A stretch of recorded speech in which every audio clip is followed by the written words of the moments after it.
Kenapa kita dipaksa untuk stay at home? Kenapa Tuhan paksa kita untuk berdiam diri di rumah hari-hari ini?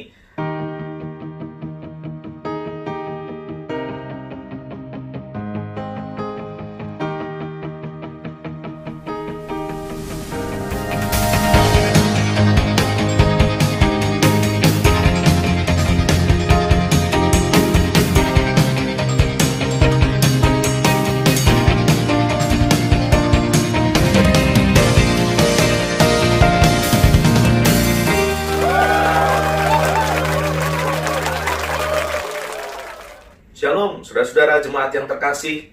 Hari ini kita masih ibadah online. Dan mungkin beberapa saudara sudah mulai tidak betah untuk stay at home atau diam di rumah aja. Tetapi tahukah saudara bahwa ada berkat yang luar biasa dari apa yang disebutkan di media sosial dengan hashtag stay at home atau hashtag diam di rumah aja. Sekalipun saudara-saudara merasa bosan, hari ini setelah mendengar kebenaran firman Tuhan, saudara akan tahu bahwa ada berkat yang begitu besar dari apa yang Tuhan izinkan terjadi hari ini. Mari kita mulai dalam doa sebelum kita belajar firman Tuhan lebih lanjut. Buka hatimu dan mari kita berdoa sama-sama. Tuhan Yesus, kami datang kembali kepadamu hari ini. Sekalipun kami beribadah terpisah di rumah masing-masing dan belum bisa datang di gereja, tapi kami tahu bahwa Engkau hadir di setiap rumah-rumah kami. Kami tahu Engkau ada bersama-sama dengan keluarga-keluarga kami. Kami tahu Engkau ada bersama dengan setiap individu yang hari ini sedang beribadah bersama-sama kami secara online. Itu sebabnya Tuhan, kami minta hadirlah Engkau yang mengajar sendiri kami kebenaran-Mu. Dan biar hari ini bukan cuma ada transfer of knowledge, bukan cuma firman menambah pengetahuan, tapi kami berdoa Tuhan, there's impartation, there's revelation. Firman-Mu memberikan kami kebenaran dan mengubahkan kami, sehingga firman-Mu mendapat tempat dalam kami dan betul-betul kami hidupi. Sehingga apa yang Tuhan maksudkan lewat firman Tuhan hari ini terjadi di dalam kami. Demi nama Tuhan Yesus Kristus, kami mohon Roh Kudus lawat kami pagi ini. Haleluya. Amin. Amin. Saudara-saudara, saya percaya tadi petugas liturgi di rumah Anda, entah ayah atau siapapun yang mewakili sebagai anggota keluarga tertua, sudah membacakan ayat untuk tema kita hari ini.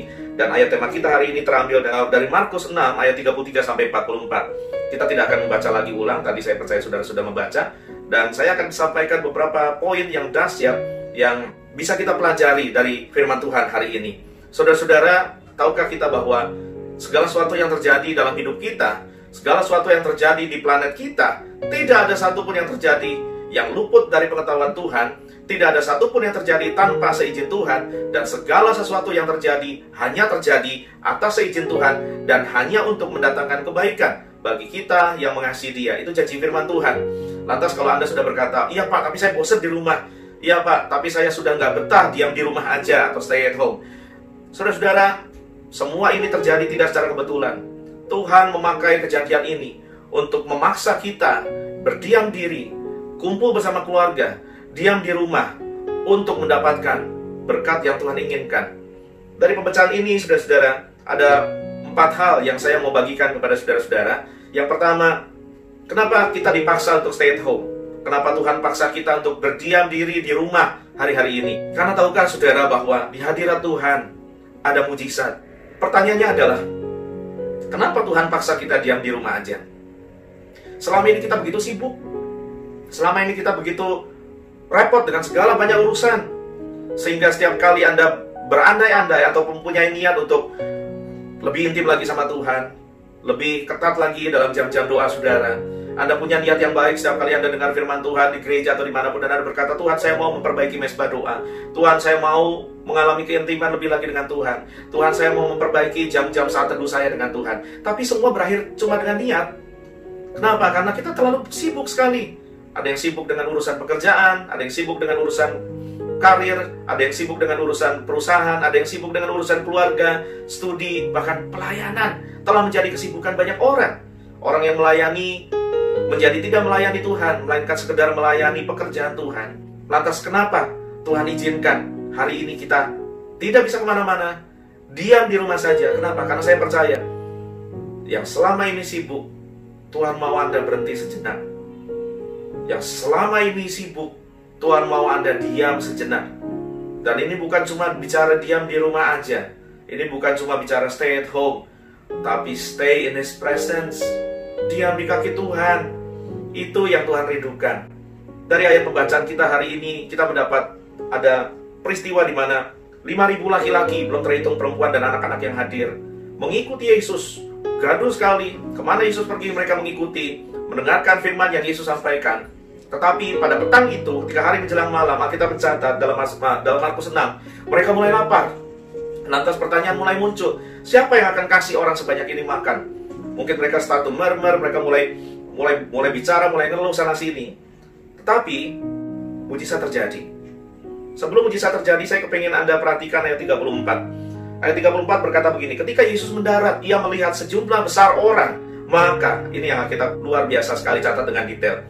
Maka tergeraklah hatinya oleh belas kasihan kepada mereka. Karena mereka seperti domba yang tidak mempunyai gembala. Lalu mulailah ia mengajarkan banyak hal kepada mereka. Lalu tergeraklah hatinya oleh belas kasihan, oleh compassion. Saudara-saudara, tahukah bahwa semua musibah, semua pergumulan, semua kesesakan yang kita alami, Tuhan tahu. Dan bukan cuma Tuhan tahu, tapi Tuhan peduli. Dan bukan cuma Tuhan peduli, tapi Tuhan tergerak dan bergerak. Because He is the God of compassion. Allah yang saudara dan saya sembah adalah Allah yang penuh dengan belas kasihan. Dia bukan cuma Allah yang diam, Dia bukan cuma Allah yang termangu, Dia bukan cuma Allah yang memperhatikan, tapi Dia Allah yang bergerak dan mencurahkan belas kasihan buat setiap kita yang membutuhkan. Rest assured in that promise. Lalu kemudian kita melihat ketika semua orang mulai diperintahkan Tuhan untuk duduk. Di ayat 39 dikatakan begini, lalu ia, Tuhan Yesus sendiri, saudara-saudara, menyuruh orang-orang itu supaya semua duduk berkelompok-kelompok di atas rumput hijau. Ayat 40, maka duduklah mereka berkelompok-kelompok, ada yang 100, ada yang 50 orang. Dan setelah itu kita tahu apa yang terjadi. Ketika mereka yang tadinya rame, yang tadinya mungkin murmur, mulai duduk diam, maka Tuhan mulai bekerja. Yesus mengangkat 5 roti 2 ikan, memecah-mecahkannya, membagi-bagikannya. Maka Alkitab berkata, Alkitab mencatat, maka makanlah mereka semua sampai kenyang. Selesai sampai situ? Tidak sama sekali, karena Alkitab masih lanjut mencatat. Bukan cuma mereka semua makan sampai kenyang, bayangkan 5.000 laki-laki plus wanita plus anak-anak. Tetapi Alkitab juga mencatat, ketika sisa makanan itu dikumpulkan, maka penuh sampai 12 bakul. Berasal cuma dari 5 roti 2 ikan. Apa yang bisa kita pelajari di sini, saudara-saudara? Ketika Anda dipaksa Tuhan oleh keadaan untuk duduk diam di rumah, mencari hadiratnya, yang selama ini sudah tidak memiliki keintiman dengan Tuhan, yang selama ini juga ibadah di gereja asal-asalan, hari ini kita dipaksa untuk diam cari wajah Tuhan. Bukan cuma diam cari entertainment di rumah, bukan cuma diam cari kesibukan di rumah, tapi perdalam keintimanmu dengan Tuhan ketika kita dipaksa untuk diam di rumah aja. Kenapa? Karena ketika kita diam di kaki Tuhan Yesus, maka kita melihat waktu orang-orang itu mulai duduk diam di kaki Tuhan, mujizat mulai terjadi, pertolongan mulai datang, dan penyediaan Allah mulai turun buat setiap kita yang duduk di kakinya. Saudara-saudara, Tuhan Yesuslah yang menyuruh orang-orang itu untuk duduk. Tuhan Yesuslah yang merindukan agar saudara dan saya duduk diam di hadiratnya, menikmati firman-Nya, mendengarkan suaranya, dan yang terutama menikmati pribadinya. Dengar baik-baik apa yang Alkitab katakan dalam Lukas 10 ayat 38 dan 42. Ketika Yesus dan murid-murid dalam perjalanan tiba di sebuah kampung, seorang perempuan yang bernama Marta menerima dia di rumahnya. Anda pasti sudah pernah baca ini. Perempuan itu punya seorang saudara bernama Maria. Maria ini, dengar baik, Maria ini duduk dekat di kaki Tuhan dan terus mendengarkan perkataannya. Sedang Marta sibuk sekali melayani. Ia mendekati Yesus dan berkata, Tuhan, tidakkah Engkau peduli bahwa saudaraku membiarkan aku melayani Engkau seorang diri? Suruhlah dia membantu aku. Tahu respon Tuhan apa? Apakah Tuhan kemudian memuji Marta karena sibuk melayani dia, sementara Maria hanya duduk diam di kaki Yesus? Apakah kemudian Tuhan Yesus memarahi Maria karena cuma duduk diam di kakinya? Dengan baik-baik respon Tuhan Yesus. Ayat 41, tetapi Tuhan menjawabnya, Marta, Marta, engkau khawatir dan menyusahkan diri dengan banyak perkara, tetapi hanya satu saja yang perlu. Dan Maria telah memilih bagian yang terbaik, yang tidak akan diambil daripadanya. Ternyata Tuhan Yesus lebih memilih Anda dan saya, sama seperti Maria, bergaul karib dengan dia, duduk di kakinya, menikmati hadiratnya, daripada Anda dan saya cuma sibuk pelayanan. Berkat yang kedua dari duduk diam di kaki Tuhan, kebetulan waktu masih kita diam di rumah aja seperti hari ini, adalah ketika kita duduk di kaki Tuhan, Tuhan memberkati orang yang bergaul karib dengannya. Dalam Injil Yohanes 15 ayat 5, ada kalimat Tuhan Yesus berkata seperti ini. Akulah pokok anggur, dan kamulah ranting-rantingnya. Barang siapa tinggal di dalam aku, kata Tuhan Yesus, dan aku di dalam dia, ia berbuah banyak. Sebab di luar aku, kamu tidak dapat berbuat apa-apa. Tuhan Yesus mengingatkan kita hari ini. Maybe you have tried everything. Kita sudah coba dengan semua cara. Entah dalam bisnis, usaha, karir, studi, apapun yang Anda kerjakan. Bahkan dalam pelayananmu. Anda coba dengan otak, Anda coba dengan plan, Anda coba dengan effort, dengan human effort, dengan usaha manusia. Tapi seringkali Anda mentok, seringkali Anda buntu, dan itu membuat Anda stres dan depresi. Habis kekuatanmu. Yang ada hanyalah penyesalan. Tetapi hari ini kita belajar, orang yang tinggal di dalam Tuhan, ada janji Tuhan. Dia akan prosper, dia akan fruitful. Apapun yang dikerjakannya dibuat Tuhan berbuah. Tapi Pak, ayat itu bukan bicara soal buah keberhasilan, bukan cuma soal buah berkat, Pak. Bapak salah konteks. Ayat itu bicara tentang buah roh. Saudara-saudara, kata berbuah yang dipakai pada ayat itu mengambil kata Yunani, karpos. Dan karpos artinya bukan cuma berbuah rohani atau karakter saja, bukan. Kata karpos juga diterjemahkan berbuah menghasilkan keturunan, yaitu kandungan yang berbuah. Dan juga berbuah dalam apapun yang dikerjakan. Itu artinya apa? Artinya adalah hidup yang diberkati Tuhan. Hidup yang berhasil. Janji Tuhan, orang yang mengandalkan Tuhan, apa saja yang diperbuatnya berhasil. Yang ketiga, sementara kita masih diam di rumah aja, ada berkat Tuhan untuk orang-orang yang diam di kaki Tuhan Yesus. Apalagi berkatnya Pak? Mungkin Anda bertanya. Berkat ketiga untuk orang-orang yang senang, suka diam di hadirat Tuhan Yesus adalah ada kekuatan buat saudara dan saya yang selama ini letih dan lelah oleh akibat beban kehidupan. Yesaya 40 ayat 31 berkata, tetapi orang-orang yang menanti-nantikan Tuhan, mereka mendapat kekuatan baru. Mereka seumpama Raja Wali yang naik terbang dengan kekuatan sayapnya. Mereka berlari dan tidak menjadi lesu. Mereka berjalan dan tidak menjadi lelah. There is renewed strength.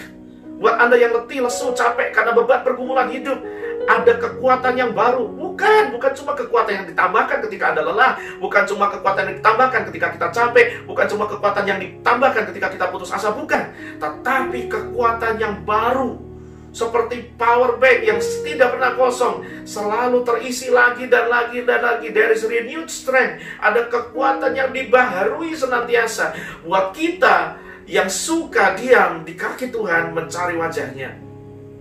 Bahkan bukan cuma itu. Mengapa banyak orang capek? Mengapa banyak orang lelah menghadapi kehidupan? Karena selama ini banyak orang mengandalkan kekuatannya sendiri, saudara-saudara. Tetapi orang-orang yang menanti-nantikan Tuhan, firman Tuhan berkata, kita tidak akan pakai kekuatan kita lagi. Kita tidak akan berjalan cuma dengan kekuatan kita sendiri, melainkan dengan kekuatan sayapnya. Kita dimampukan menang atas kehidupan, berlari tidak lesu, berjalan tidak lelah.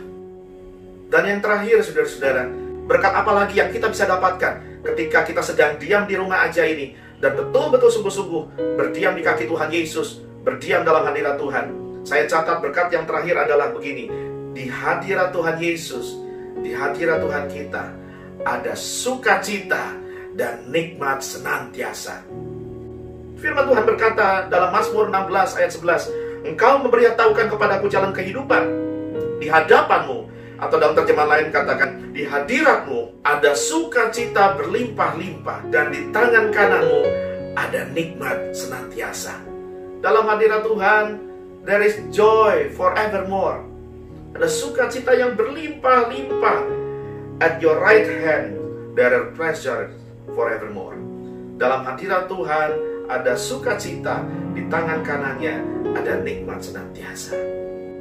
Saudara-saudara, manfaatkanlah perintah negara, perintah yang dikeluarkan oleh pemerintah untuk semua kita stay at home, diam di rumah saja. Ada blessings yang menantikan saudara di rumah. Ada berkat yang menunggu saudara di rumah. Bukan cuma mujizat, bukan cuma berkat, bukan cuma kekuatan, bukan cuma sukacita. Tapi tahukah saudara, berkat terbesar yang menantikan saudara ketika saudara diam di rumah dan duduk di kaki Tuhan. Berkat apa itu Pak? Mungkin Anda bertanya. Saya kasih tahu, berkat terbesar yang bisa diperoleh oleh orang percaya adalah Tuhan sendiri. He is our greatest treasures. Sebab yang Tuhan cari, saudara-saudara, Tuhan cari hubungan, bukan ritual. Tuhan cari relation, bukan religion. He's looking for relationship. Dia tidak sedang datang ke bumi untuk membuat sebuah agama lagi. Tidak sama sekali. Jangan gantikan hubungan karib dengan Tuhan. Jangan gantikan hubungan intim dengan Tuhan dengan pelayanan. Jangan gantikan hubungan karib dengan Tuhan dengan pengetahuan cuma tentang firman. Jangan gantikan hubungan karib dengan Tuhan dengan ritual. Jangan gantikan hubungan karib dengan Tuhan cuma dengan agama. Bahkan jangan gantikan hubungan karib dengan Tuhan dengan pelayanan. Lebih baik engkau berhenti sejenak dari pelayananmu. Kalau selama ini Anda kehilangan keintiman dengan Tuhan, daripada Anda sibuk melayani pelayanan dan tidak melayani Tuhan.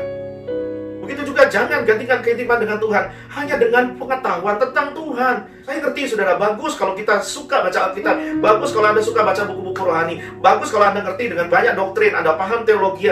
Tapi itu semua jadi tidak bagus kalau pengetahuanmu telah membuatmu meninggalkan hubunganmu dengan Tuhan yang kau baca itu. Tuhan Yesus mati, menderita sengsara di kayu salib, bukan cuma supaya Anda dan saya punya agama Kristen. Tuhan Yesus mati, menderita di kayu salib, bukan supaya Anda dan saya berteologi. Tetapi Tuhan Yesus mati, menderita di kayu salib, supaya hubungan Allah yang Maha Kudus dengan manusia yang retak di Taman Eden akibat dosa dipulihkan oleh karya salib. Disaliblah hubungan yang rusak itu dipulihkan kembali, supaya Anda dan saya yang jauh dari Allah bisa mendekat kembali. Bukan cuma sebagai umat dengan sesembahan, tetapi sebagai anak dengan Bapaknya. Saudara-saudara, beberapa hari yang lalu ketika kami sedang mesbah keluarga, ketika sedang memuji menyembah Tuhan, saya melihat satu penglihatan, saudara. Ada sebuah gunung yang sangat runcing. Gunung itu bukan cuma lebar, tapi runcing sekali dan tinggi sekali akibat runcingnya itu. Dan saya melihat di puncak gunung itu sepertinya dingin, sepertinya es.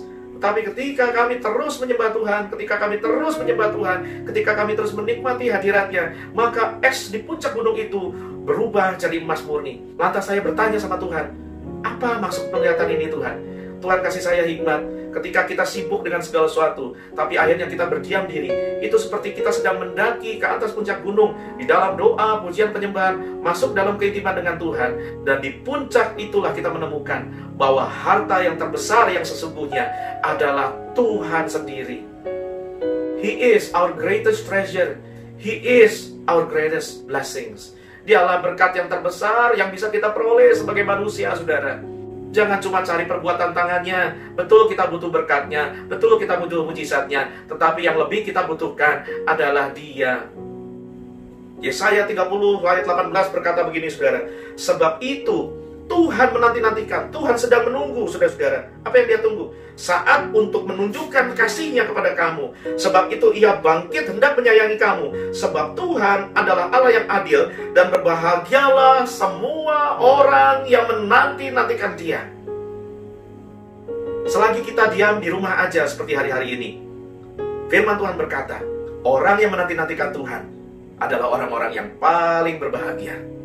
Jangan lawan pemerintah, saudara-saudara. Perintah ini adalah perintah yang baik untuk semua rakyat stay at home, diam di rumah. Kenapa? Karena ada begitu banyak berkat yang menanti di situ. Mari kita berdoa, saudara. Lord, it is you we need. It is you we want. Engkaulah yang kami perlukan. Engkaulah yang kami butuhkan. Engkaulah yang kami cari, Tuhan. Bukan cuma perbuatan tanganmu, bukan cuma pertolonganmu, bukan cuma berkatmu, bukan cuma mujizatmu. Because you are our greatest treasures. You are our greatest blessings. Engkaulah harta kami yang terbesar. Engkaulah berkat yang paling kami butuhkan. Seperti pemazmur kami juga berkata, sekalipun dagingku dan hatiku habis lenyap, tetapi bagianku adalah Tuhan untuk selama-lamanya. You are our portion. You are our treasures. You are what we need. Engkaulah yang kami butuhkan hari ini, Tuhan. Itu sebabnya, Tuhan, jangan kami biarkan kesempatan ini berlalu. Selagi kami diperintahkan untuk diam di rumah, ajar kami untuk mencari Tuhan lebih lagi. Selama ini jika kami begitu sibuk dengan kehidupan dan hanya punya niat untuk bangun keintiman, hanya punya niat untuk bangun jam doa, hanya punya niat untuk memperbaiki mesbah doa kami yang rusak dengan Tuhan, hari ini itu betul-betul kami lakukan, supaya berkat Tuhan, supaya niat Tuhan untuk bangkit dan memberkati kami, sungguh-sungguh kami alami. Di dalam hadirat-Mu kami akan dapat mujizat. Dalam hadirat-Mu ada hidup yang berbuah. Dalam hadirat-Mu ada nikmat sukacita senantiasa. Dalam hadirat-Mu ada kekuatan yang dibaharui, sehingga menghadapi hidup ini kami tidak jadi korban, melainkan kami jadi pemenang atas kehidupan. Karena kami tidak akan stres dan depresi, sebab kami tidak menjalani hidup dengan kekuatan sendiri, tetapi dengan kekuatan Saya Tuhan, Kau akan bawa kami terbang tinggi dan melesat mengatasi pergumulan dan badai kehidupan. Terima kasih Tuhan untuk firman-Mu. Dan Kau memberkati setiap orang yang sedang ada di rumah-rumah mereka hari ini, mendengar dan menyaksikan firman Tuhan ini. Berkati mereka satu persatu. Jangan lewatkan mereka, kejar mereka Tuhan, dan biarkan hati mereka melekat sama Tuhan. Di dalam nama Tuhan Yesus Kristus. Haleluya. Amin. Amin.